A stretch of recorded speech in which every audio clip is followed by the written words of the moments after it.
Hey everyone, I am back. It is 2 for 2 today. So, as I always say, I don't have a regimented schedule when I do this. It's just when the universe moves me and brings people into my life and everything. So, it just turns out two are happening today. So, I hope you guys don't get sick of seeing me. But I have a lot of positivity to radiate today. Um, the reason for my post is, as you know, I celebrate holidays. Everything from Margarita Day to Compliment Day. There's Nurses Week. There's so many things. Holidays bring us together, but they also tell us about important events or important things we should cherish, or a Memorial Day. It's not all about grilling out. It's um, honoring our military and everything, and their freedom, and we're blessed for their sacrifices. So holidays are really important, and May is almost ending, and May is also National Foster Care Month.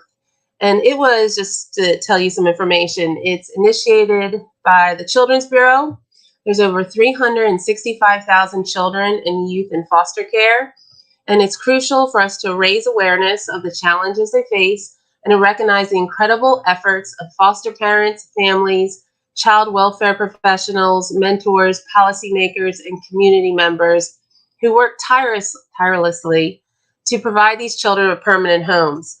Another reason that I'm doing this is I know a couple who you're going to meet soon, Meredith and Adam, and I knew they had a foster care story, but I also went to my church, and just out of nowhere, they had a couple share their story. And at the same time they were sharing their story, I saw one of Meredith's social posts that said she was awarded for being like foster parents of the month or week. I don't remember exactly the title, but it was a post about that. And this is foster parents holiday. And I was like, oh, this is social media. And I was very touched by the story in church that I heard. And I was like, I need to have a midnight connection, because this is something I didn't know much about. And I think to honor the holiday, and we need to bring awareness to this. So I'd like you to hear their story. And I personally would like to learn more about their story as well. So without further ado, I'm going to introduce you all to Adam and Meredith Hopkins. Hello. Hi, Kristen. Hello Thank there. you so much for having us. Thank you for being on here. So, not all my guests do I know so personally well, but it turns out Meredith and I'm always for true transparency. We went to high school together. So I have known Meredith for many, many, many years. And she is happily blessed and married. So I have actually known Adam. I don't know the count yet, but how many years has it been now? Well, let's see. We've been married 13, so probably at least 13 or more. Yeah. So I've known Adam for many years as well. So thank you for being on. And yes, this is just so. Can you tell me initially what inspired you? You don't have to start from beginning to end. I'm just going to ask you a couple questions, but I guess first, what inspired you to become foster parents? Well, I know for me personally, if you would have asked me like 15 years ago, if I would ever consider being a foster parent, that would have been like the furthest thing from my mind. Now, I've known people who have, been foster parents, friends who have had, foster siblings that have become, adopted siblings. So I was familiar with it, but I didn't really know much about it. And I guess it was probably, what would you say, Adam, back in 2019 when we sort of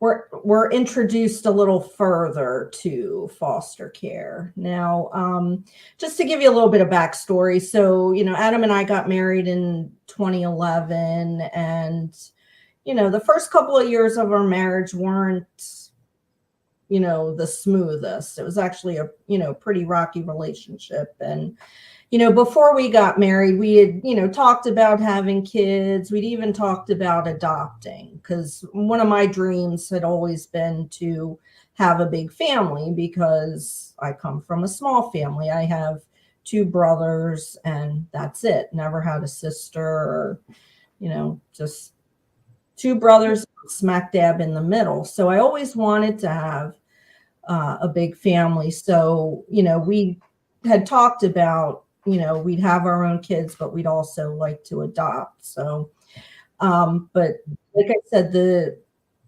first couple of years of our marriage were really rocky, and, we were separated for a period of time. And, I got married a little later in life, so the old biological clock, was ticking.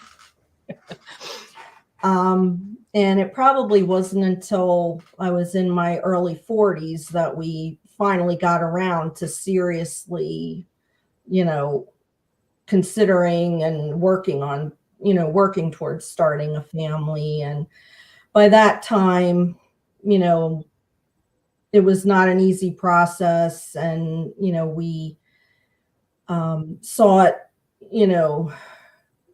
a fertility specialist, to see if, there was any help that we could get. And needless to say, the news wasn't good. So that kind of, put me into a depression, for a period of time, because, I had always dreamed of, being a wife, being a mother, and, was really looking forward to that.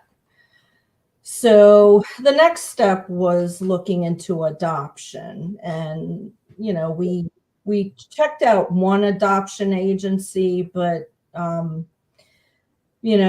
went to an information session, and, it was very interesting. We learned a lot, but we also learned that adoption is very expensive. Mm-hmm. And so, that was something that we really had to think long and hard about. And I guess it was somewhere around that time, when we met a couple at the church that Adam had gone to when I met him. There was a couple who were currently fostering. Is that correct? And they kind of, put that little bug in our ear, because as we were listening to them, it really sounded like, it could be a really good thing. And so, it was something that we thought, we might be interested in. And then, I don't know, do you have anything to add to that? I guess it was sometime in early 2019 where I was on my Facebook feed, because I'm always on Facebook. And I saw an advertisement from my old church. My parents were still going there at the time, and they were having a foster care information meeting. And I thought, well, that might be interesting. And so I, talked with Adam, and, we decided we'd go and check it out. So we went, and we got to hear from various people. We heard, I think there were some representatives from Department of Social Services. There was a foster agency called the Children's Guild that was there as well. And then even a girl that I knew got up and was telling us about her story. And, the more I thought of it, and the more we talked to people, it just seemed like something that we might really like to do. Now, just want to interrupt you. Before we get more into your story, I'm just curious about the inspiration and everything. There is a big difference between adopting and fostering, and correct me if I'm wrong, because fostering doesn't always lead to adoption, right? So a lot of people just foster and have children for a limited time period. So I know you wanted to have children, but were you prepared? And is that just something you wanted to take on? Whether I have a child for a month, 6 months, a year, 5 years, whatever it may be, was that preparing you, or were you prepared for that, or were you really viewing this for a goal to have, to adopt someday? Well, I know for me, and then, I'll let Adam, share his thoughts. I mean, we were told that there is always a possibility that, a child may become adoptable. I don't know. I think just from hearing the stories and hearing, about, just, the backgrounds that some of these kids came from, you I just kind of felt like I just wanted to take them in. And even if it was like for a month or 2 months or a year or whatever, I just felt like, these children, especially the young ones, really, you want to give them a good start in life. You want to give them a place where they can feel safe, secure, loved. And, we went through all of this, when we finally did the training in the summer of 2019. And they went through all that. They told us that, basically, when you take these children in, you love them like your own. And that's really what you do. And yeah, some of those children, may end up with you. You may be able to adopt them, but I think a lot of them, end up going elsewhere, whether it be back with the biological parents or with family members or maybe, to another foster home.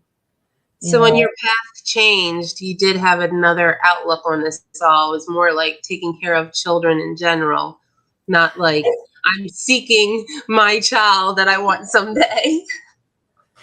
I know it may, sound like that. And I'll admit, for selfish reasons, I did. I wanted to. Well, I'm hearing it differently. I'm hearing that you kind of changed your mindset and you opened your heart to all children, and you weren't like looking for one adoptable child. It sounds great that you were like, I don't care that you have a child for a month or longer. So it really does sound like your head was in the right place. Mm-hmm. And it was a different mindset versus I want my own versus let me help these kids that don't have parents. Yeah, I mean, because no matter what, whatever the future holds for us, whether we, adopt, which we're currently in the process with our foster child, which is very exciting, but I want to continue doing this even after, because there's so many kids out there who, really need a safe, stable, loving environment that they, may not get living with their parents. They come from these, sometimes horrific situations, abuse, neglect, parents doing drugs, whatever. And, they just, you want to, I feel like we've been called to do this, it's like a ministry that I never really even thought about, Right. years ago. I just kind of felt like it fell into our laps. So Adam, I don't want to We haven't heard it from you at all. So the same question: what inspired you to become a foster parent? Um, Well, I mean, you just, personally. going along with everything that Meredith has said, I'll echo everything that she's mentioned, but, Mm, wanting to be a dad, definitely mm, wanting to be a part of that. And then, a part of that experience, like a lot of other men, a lot of my friends, in that part, admittedly, it's probably a little bit selfish, you know, but that being said, also echoing what Mara said about a lot of the kids out there, what we had heard from, social services, various foster agencies, at the presentation at her parents' church. Just it's really bad what a lot of kids go through, Kristen. It's really bad. Um, right. you know, thankfully, the family that I grew up in never had to really worry about not even not even 1/10th, not even 1/20th, probably of what most foster uh, kids have to deal with at some point in their lives. And after that presentation, Mara and we had a few nights at the dinner table just talking about it afterwards, and I thought for myself, well, you know what? Why not give this a chance? Give foster parenting a chance, because a child probably is only going to be in our home for months, weeks, maybe even a few days. There are cases like that where it's child's in a foster parent's home for just a few days, or some cases a weekend. But in that time, we could make a very positive impact on that child's life. We could be the difference maker, so to speak. And kids need that, regardless of their backgrounds. They need to know that they're loved. One thing I will say is that, kind of tagging along to something else that Mayor said, is that you know criticisms of the foster care. People who are quick to criticize will say, well, why bother loving a child, if he or she's not going to be in your home forever? But yeah, the kids do need love. They do need Right. to know people care about them. So yeah, that was my motivation. Well, that's like my second question. You both told me how difficult it is.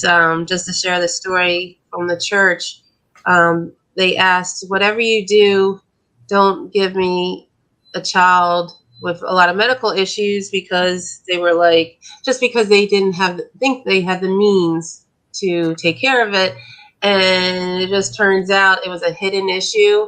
Like, they thought that, anyway, they got a child with this huge issue and they overcome it, and now the child's doing great and everything. So, like, things happen for crazy reasons. But since you keep saying these kids come from such bad homes, my question is, what are the biggest challenges you face when you started fostering, and you know and then how did you overcome them? So I can just imagine there's a lot of challenges, because these kids have been through a lot. So I guess, could you elaborate on what kind of challenges they are, and how you personally overcame whatever those challenges were that you were given? Feel free. Well, I think probably looking at our own experience, and then just thinking about the experience of other foster parents. Probably the kids that come into foster care, the kids that we've seen, just there are trust issues, and understandably so. Children who go into foster care have experienced all kinds of abuse, verbal, physical, sexual, um, you know, um, malnutrition, not having basic, proper housing conditions, other things, you name it. So they're going to have a hard time trusting. That's a given. It's I've heard other foster parents say this, and I would agree that as difficult as it might be, you can't take that personally. It's going to be really hard. Sometimes the kids are going to just straight up act out. Sometimes it's just, kids being kids, testing boundaries, they'll do that to adults. But at the same time, they don't know what's safe. They don't know who's safe. And as challenging as that is, it's probably have to just try to put yourself in the kids' shoes as much as you can. Mm-hmm. How has fostering impacted like your family, like your relationship? So you said that your relationship was rough, but obviously to take this on, you got to a very, very good place.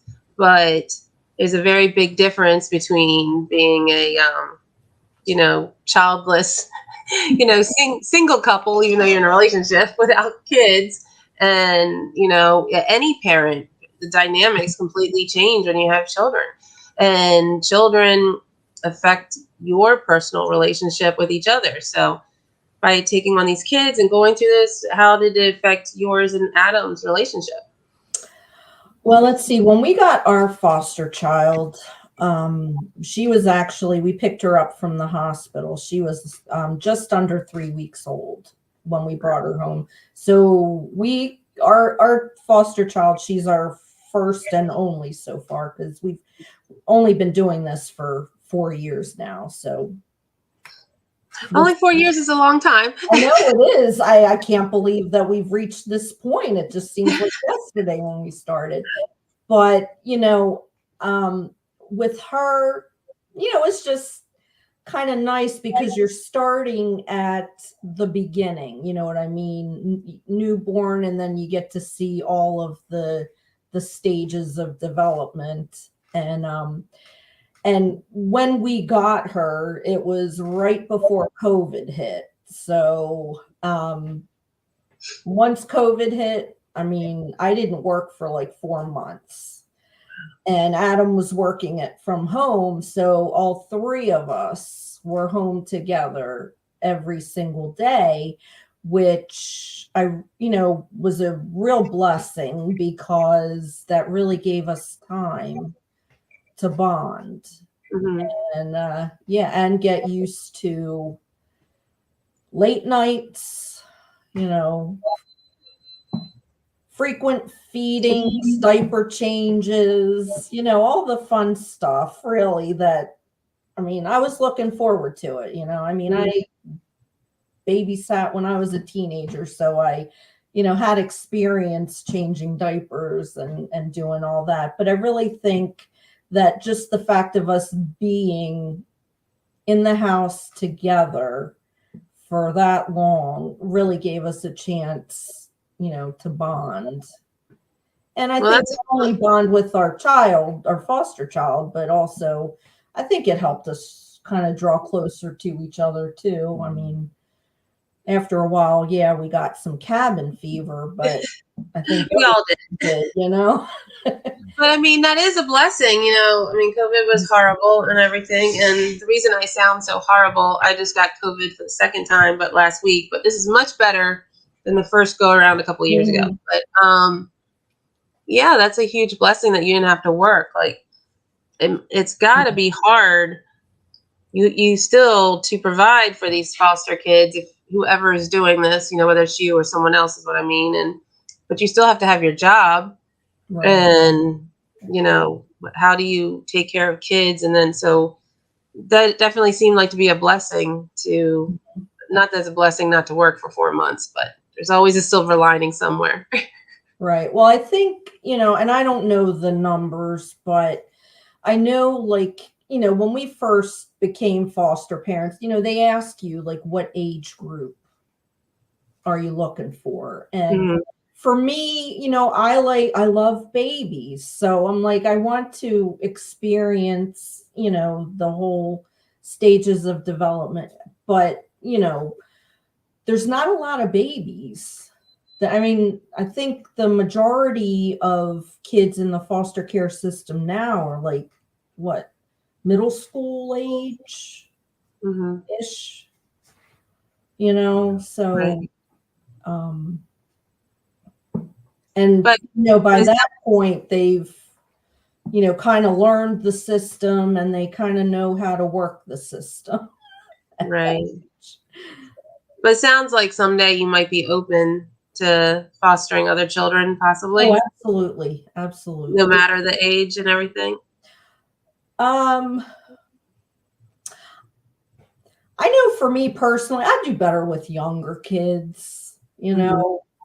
Adam's really good with like, teenagers and stuff. And I remember like when we first became foster parent, I mean, they recommended or suggested to us, don't, start with a teenager because, but yeah, I'll admit at our foster agencies, I mean, some parents, I mean, I think that's all they have are teenagers. And they do, and they know how to, really, relate to them and reach them. And, I do better with the younger kids. I think having taking on a teenager of so many traumatic events, you have to be part counselor or something in you, Yeah. not literally, but have it. Some people just have that counseling soul in them. So, Mhm. can you share a particular memorable moment or experience that just really stands out in the last 4 years? Like, you got many more to come, but a top memorable moment. Would you like to share yours? I think I know what it might be, but Well, I think just largely too, just seeing my mother and father really embrace okay. our foster child, just right from the get go, having our child in our home, and my parents, really embraced, kind of, being the surrogate grandparents, for this child. And, Hmm. um,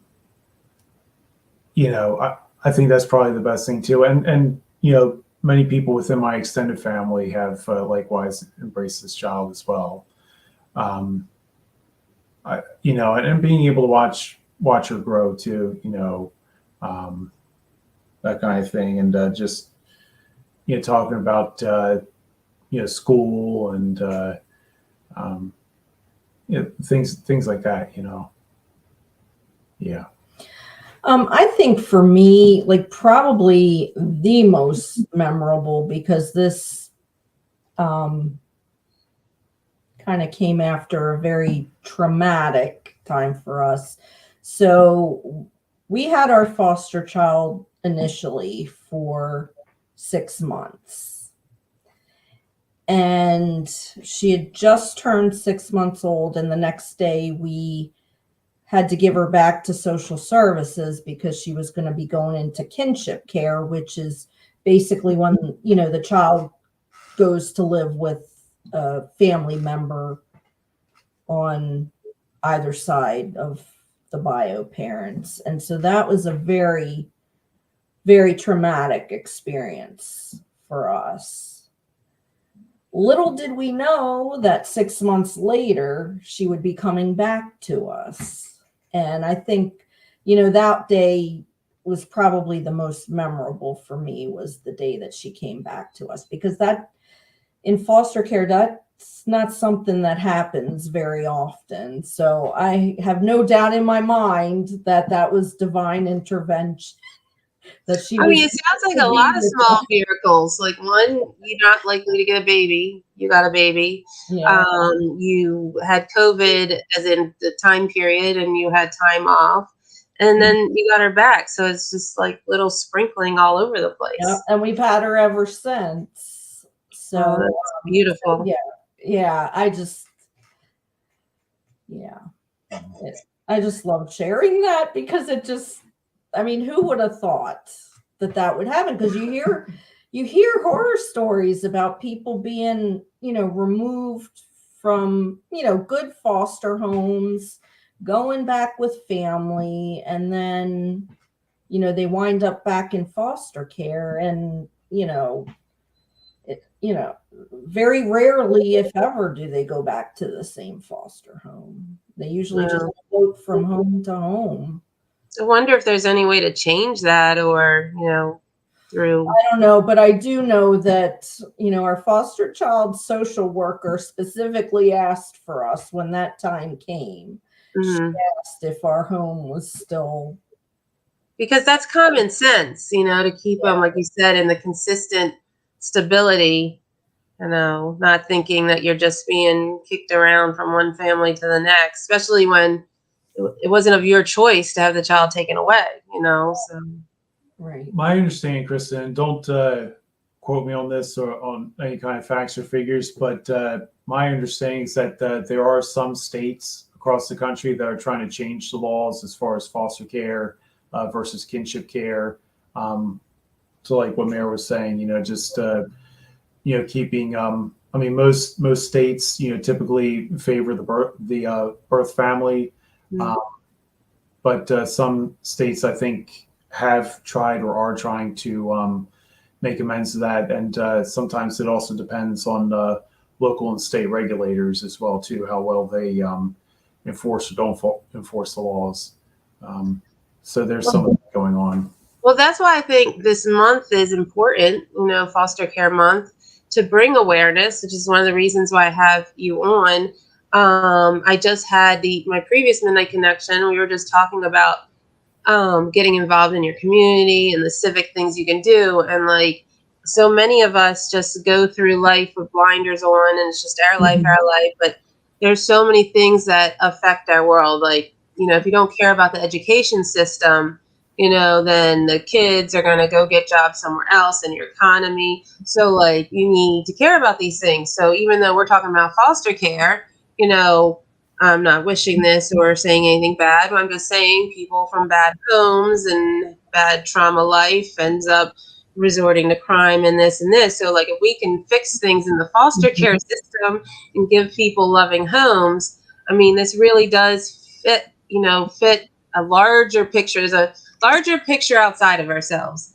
And this is where we, as a society, like, everyone needs to be aware of these issues and, vote on these things and get active. And, I think this is the purpose of this month, is to bring awareness to foster care.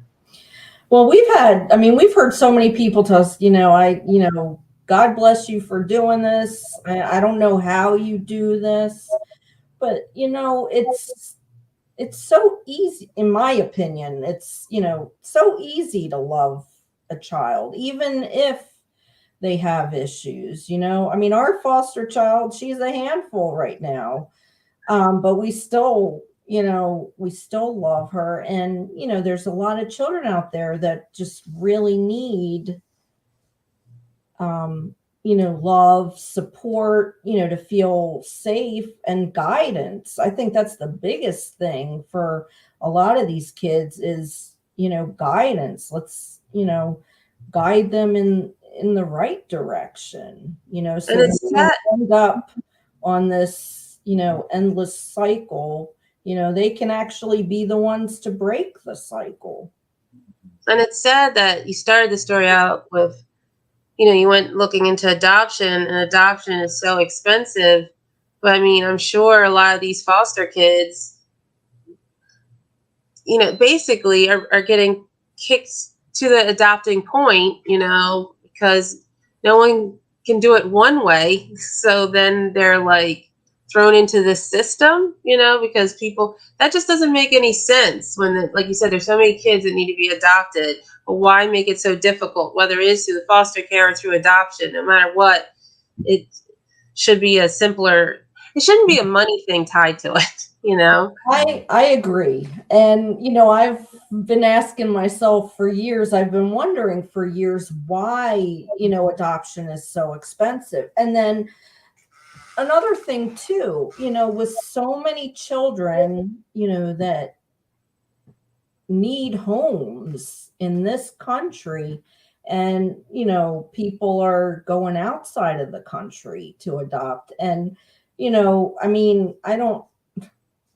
I hope nobody takes this the wrong way, because there are, kids in other countries that need, good homes as well. But, we don't want to forget the ones that live here, and that kind of changed my mindset when we did foster care as well, is that, we decided that,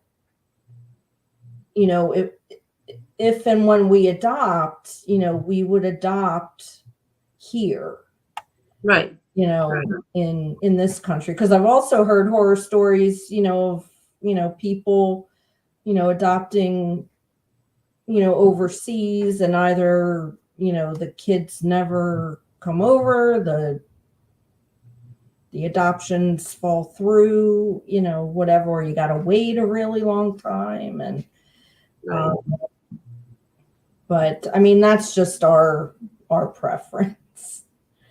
So you mentioned like the churches you went to, and I heard a couple of names, but like what kind of support systems do you have in place, and how important are they? Like the ones that got you into it, but like even now that you are into it, even 4 years later, what kind of support systems are there for people who decide this is what they want to do, and they're like, I want to go through this, but I'm totally scared. And I'm like, Sure. am I all alone? Like, how do I go about this? Well, I know in our church, so we know of at least 2-3 other couples that foster. So we've, gotten to know them, and, we share our stories and, and things like that. And honestly, we're still trying to learn all the ins and outs of the foster care system. Just when we think we might have the hang of it, something else pops up and we're like, what?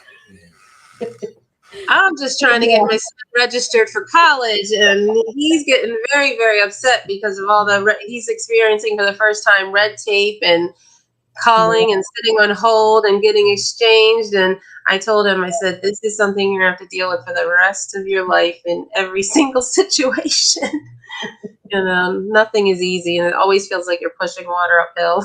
Yeah, but our church, I mean, a lot of people in our church, are very supportive. Our families are very supportive, and they love our foster child very much, and she loves them, and she's just, I mean, everybody in church knows her, loves her. I mean, and and then of course our foster agency, who are like the biggest support for us. And whenever I talk to people about foster care, that might be, interested in doing it, I mean, I always encourage them, to go with a foster agency for that extra support, because when you're dealing with DSS, it's not always, a smooth, interaction, or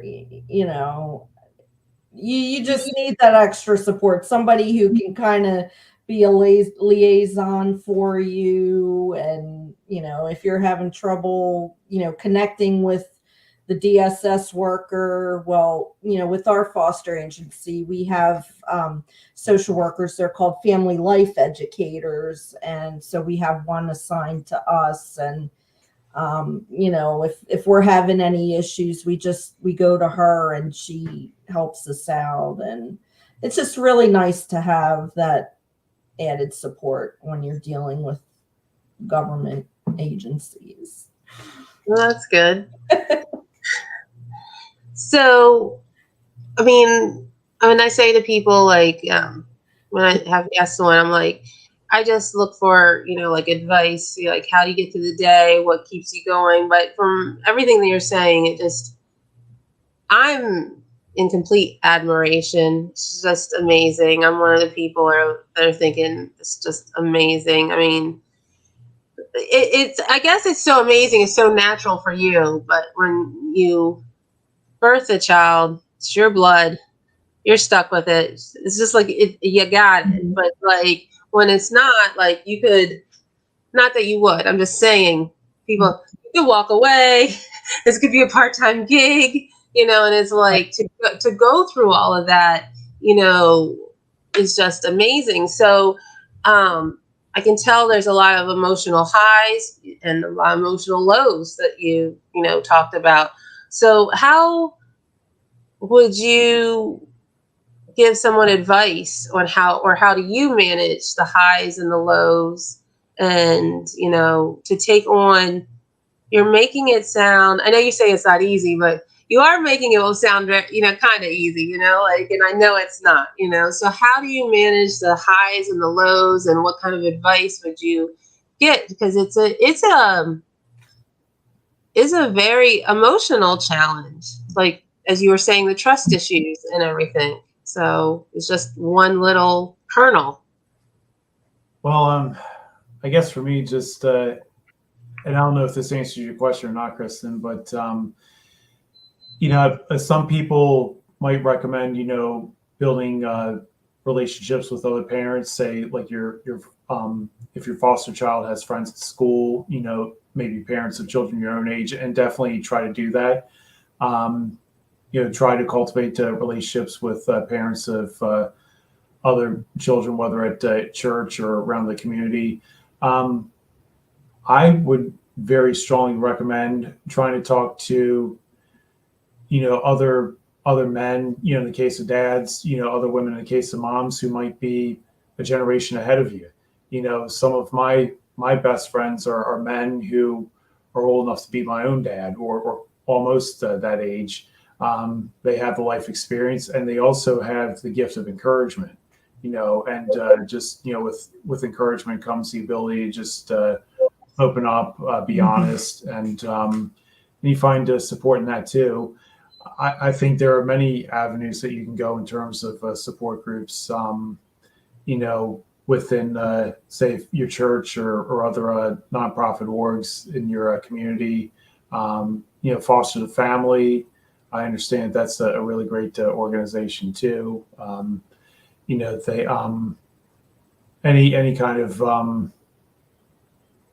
I would definitely say, go around to different community events too. Sometimes if your community has maybe a local fair or festival, there might be anyone from foster agencies to other people there that you can just kind of meet, greet, get to know. And you never know what opportunities are out there for support. And I would also say at your child's school, get to know his or her teachers too. Make that effort, because your teachers, the teachers are with your kids, several days a week, for about however many hours each day, and they often pick up on things that the kids like and dislike too. And I think just being authentic with the kids too, that you're trying to learn, about. You're not just simply asking them, "Oh, what'd you do in school today?" Maybe just try to learn with them too. As and that goes along too with cultivating the relationship with the teachers too. Yeah, and one thing that we've really been learning, especially since our foster child has been going to school, is just to really praise them. When they do a good job, because, they really need that. It boosts their self-esteem, and, especially with,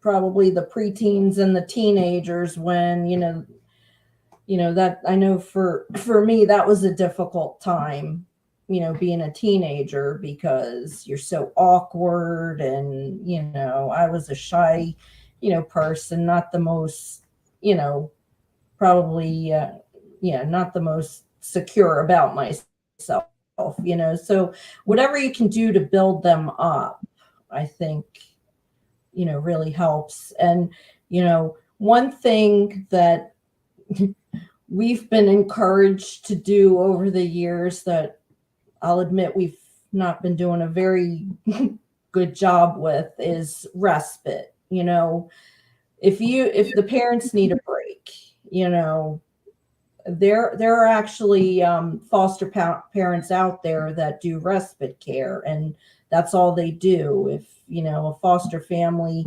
wants to go away on vacation, or foster parents want to have a break, there's respite foster parents that can take the child for a day or two, a weekend, a week, just to give you a break, because We all need breaks, even with your own children. You gotta get away and sharpen your saw so you come back even stronger. So I'll admit, we're preaching to the choir on this one. So We've been told many times, use respite. So I asked earlier, like, how it's changed your life, and I don't know if this question applies or doesn't apply, or maybe it applies because your child was taken away for 6 months. But do you notice, what is a difference that you notice in your child? Do you notice a difference in her? Maybe the greatest difference was from the time she was away from you and then she came back. I mean, is there any changes that you've seen in her, an impact, or that you can tell? Well, I mean, I'll admit it's a little tricky, only because she was an infant when she was moved from the home. So she had just turned 6 months. Now, by the time she came back to us, which was actually a week before her first birthday, before she left our home, we were trying to, get her to crawl and, all that. And she was getting close. And then, of course, when she comes back to us, she's crawling and, all that. I mean, I would say that was probably the only really big change that we saw in her, right? Probably, yeah. Yeah, I think it's different with your story because you got her as an infant and everything. Yeah. But I'm sure a lot of parents that get the children older, it's like such a night and day impact having a loving home, and you've been just blessed to be able to put that foundation in from the beginning. So yeah, she's like truly lucky. I know we've been chatting for a long time, and I've been pounding you with tons of questions, but is there anything that you would like to share to parents that are out there, parents with their own kids, parents that are thinking about fostering, or any pearls of wisdom, or anything that as you are now expert parents of 4 years from your expertise? I would just say, if you're contemplating becoming a foster parent, don't be afraid to take that next step. Don't be afraid to do some homework, look into different foster agencies, start attending meetings. I mean, be prepared for, a lengthy amount of time, for, training and, or to become officially licensed. In our case, it was several months. Yeah. But it is worth it. I mean, like we were saying earlier, and you were saying too, I mean, there are a lot of kids out there that need to go home. They need to know that they're loved, and they might not come out and say that. They might not ever thank you or anything like that, but you are going to make a difference. Don't be afraid to give that a try. And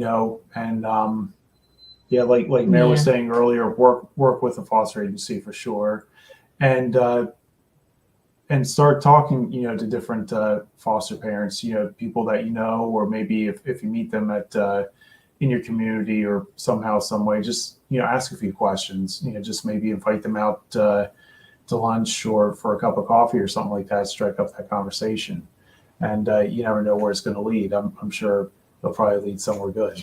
I think it's just very rewarding. I mean, it puts, two people together, and when I say two people, I mean like, a parental unit and a child together that, need each other, really. I mean, I didn't really know that I needed her until, we picked her up at the hospital. And the moment I laid eyes on her, it was love at first sight. And it's amazing, because, so many people say, well, how could you love a child that's not your own? How can you not? I mean, you fall in love with them, well, for me, babies, you fall in love with them. Meredith, I want to tell you a little secret. Children, Meredith, you know a little secret? What? They grow up. I know, and we're And then finding they become these 6'3" graduates of high school. No, but seriously, I mean, you do. I mean, and I just, I'm a nurse, what do? I help people. That's just, who I am. I like to help people, And I have found, I always give my own personal tidbits on these things, and the baby age was okay. I love the toddler age. I love the age that she's at now. I've seen her. I was wearing crazy red hair, and she was like, and I love being the crazy friend. And I'm like, let's dance. And like, I love that age, and I love that age and I'm going to tell you to cherish this age because they're always smiling and they always want to do everything, and and like you could do like. Going to Chick-fil-A is like going to Disney World, and it's like the greatest thing in the world when it doesn't have to be this big expensive thing. Like everything lights them up, and that is my favorite age. And then they become grumpy, moody teenagers. And but what I was going to say, even so, I'm saying appreciate, and that is the age that I love. But you gotta to love every season, because as I say all the time, then they become grumpy, moody teenagers. But I am having experiences now with my son. We have heart to hearts and belly laughs, and I think they're more appreciative because there is so much melodrama, like I hate life. But when you get a really good laugh from a teenager, and yeah, every season is good. And I know that when he gets his first serious interest, and then he has children, and I'm finally a grandmother, and not anytime near now, but down the road, like that will be another season, and I will love that season. So that they're all different. Yeah, I mean, I've enjoyed every step of the way, seeing her learn how to walk, talking in complete sentences, and actually being able to have like a real, conversation. Yeah, and those conversations get deep. They get really, really deep as they get older.